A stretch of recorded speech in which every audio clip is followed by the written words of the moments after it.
दक्षिण भारत भारत का एक बेहद ही खूबसूरत हिस्सा है जो पर्यटकों को अपनी भव्यता और प्राकृतिक सुंदरता के लिए आकर्षित करता है।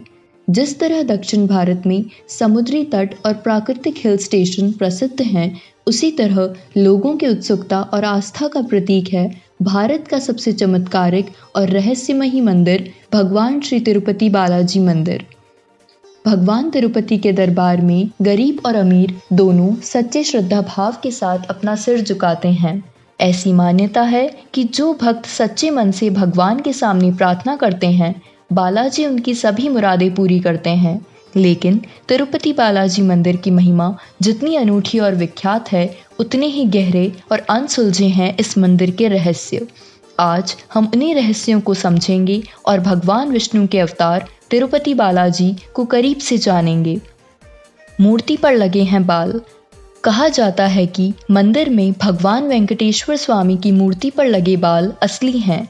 ये कभी उलझते नहीं हैं और हमेशा मुलायम रहते हैं। मान्यता है कि ऐसा इसलिए है कि यहाँ भगवान खुद विराजते हैं। मूर्ति को आता है पसीना। वैसे तो भगवान बालाजी की प्रतिमा एक विशेष प्रकार के चिकने पत्थर से बनी है, मगर यह पूरी तरह से जीवंत लगती है। यहाँ मंदिर के वातावरण को काफ़ी ठंडा रखा जाता है। उसके बावजूद मान्यता है कि बालाजी को गर्मी लगती है और उनके शरीर पर पसीने की बूंदें देखी जा सकती है और उनकी पीठ भी नम रहती हैं। बालाजी की मूर्ति से आती है महासागर की आवाज़। मंदिर के प्रांगण में अगर आप भगवान बालाजी की मूर्ति पर कान लगाते हैं तो आपको उस मूर्ति से विशाल सागर के प्रवाहित होने की आवाज़ सुनाई देगी, जो कि अपने आप में काफ़ी आश्चर्य करने वाली बात है। इसी कारण भगवान बालाजी की मूर्ति में हमेशा नमी बनी रहती है। इस मंदिर में आकर आपको शांति का एहसास होगा। अद्भुत छड़ी। मंदिर में मुख्य द्वार पर दरवाजे के दाईं ओर एक छड़ी है। इस छड़ी के बारे में कहा जाता है कि बाल्यावस्था में इस छड़ी से ही भगवान बालाजी की पिटाई की गई थी। इस कारण उनकी ठुड्डी पर चोट लग गई थी। इस कारणवश तब से आज तक उनकी ठुड्डी पर शुक्रवार को चंदन का लेप लगाया जाता है ताकि उनका घाव भर जाए। सदैव जलता है दिया।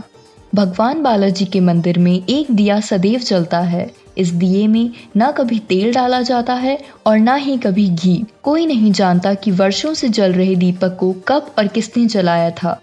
पचाई कपूर। भगवान बालाजी की प्रतिमा पर खास तरह का पचाई कपूर लगाया जाता है। वैज्ञानिक मत है कि इसे किसी भी पत्थर पर लगाया जाता है तो वह कुछ समय बाद ही चटक जाता है, लेकिन भगवान की प्रतिमा पर कोई असर नहीं होता। नीचे धोती और ऊपर साड़ी। भगवान की प्रतिमा को प्रतिदिन नीचे धोती और ऊपर साड़ी से सजाया जाता है। मान्यता है कि बालाजी में ही माता लक्ष्मी का रूप समाहित है, इस कारण ऐसा किया जाता है। प्रतिमा में नजर आती है देवी लक्ष्मी। हफ्ते में गुरुवार के दिन भगवान तिरुपति बालाजी को पूर्ण रूप से चंदन का लेप लगाया जाता है और जब इस लेप को साफ किया जाता है तो इस मूर्ति में खुद ब खुद लक्ष्मी की छोटी सी प्रतिमा उभर आती है। यह बात आज तक एक रहस्य बनी हुई है कि आखिर ऐसा हो कैसे सकता है। शेषनाग का प्रतीक है। इस मंदिर के बारे में कहा जाता है कि यह मेरु पर्वत के सप्त शिखरों पर बना हुआ है, जो कि भगवान शेषनाग का प्रतीक माना जाता है। इस पर्वत को शेषांचल भी कहा जाता है। इसकी 7 चोटियां शेषनाग के 7 फनों का प्रतीक कही जाती हैं। तिरुपति बालाजी के दर्शन को कब जाएं? तिरुपति बालाजी के दर्शन के लिए सबसे उपयुक्त समय सितंबर से मार्च का है। कैसे जाएं? तिरुपति हवाई अड्डा रेनीगुंटा के क्षेत्र में स्थित है। यहाँ आने के लिए आपको केवल 15 किलोमीटर की दूरी पार करनी होगी। चेन्नई, हैदराबाद और बैंगलोर जैसे अन्य प्रमुख महानगरों से इस जगह के लिए लगातार उड़ानें सुलभ हैं। इस जगह का मुख्य railway station Tirupati railway station है, जो बैंगलोर, चेन्नई, विशाखापट्टनम, मदुरई और मुंबई जैसे रेलवे स्टेशनों से जुड़ा हुआ है। इसके अतिरिक्त सड़क मार्ग से कई राज्यों की बस सेवा की सुविधा भी उपलब्ध है। ओम भगवते वासुदेवाय नमः। जय श्री तिरुपति बालाजी। लाइव सिटीज़ की सारी अपडेट्स पाने के लिए चैनल को सब्सक्राइब और बेल आइकन को प्रेस करें।